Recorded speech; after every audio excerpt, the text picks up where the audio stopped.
வருகிற 7/7/2025 அன்று திருச்செந்தூர் முருகன் கோயில் குடமுழுக்கு நடைபெற இருக்கிறது.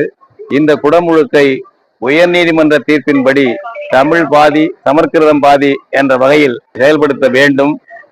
அதாவது கோயில் கருவறை, வேள்விச்சாலை, கோபுர கலசம் ஆகிய அனைத்திலும் சரிபாதி எண்ணிக்கையில் தமிழ் மந்திரம் ஓதுவோரும் சமஸ்கிருத மந்திரம் ஓதுவோரும் இருந்து மந்திரங்களை ஓதி இந்த குடமுழுக்கை நிறைவு செய்ய வேண்டும் என்பதுதான் தஞ்சாவூர் பெரிய கோயில் சமயத்திலே அவர்கள் அளித்த தீர்ப்பு. அந்த தீர்ப்பின்படி துரைசாமி அமர்வு, அதுக்கு பிறகு கரூர் பசுபதீஸ்வரர் கோயிலுக்காக ஐயா மூங்கிலடியார் போட்ட வழக்குல அப்ப கிருபாகரன் புகழேந்தி நீதிபதிகள் வழங்கிய தீர்ப்பும் இதுதான்.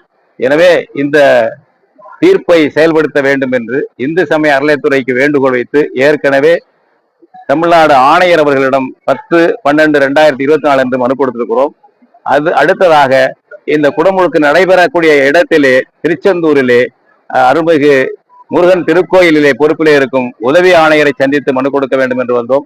உதவி ஆணையரும் இருந்து அந்த மனுவை பெற்றுக்கொண்டு நான் என்ன சட்டமோ என்ன தீர்ப்போ அதை செயல்படுத்துகிறேன் என்று ஒரு வாக்குறுதி கொடுத்திருக்கிறார்.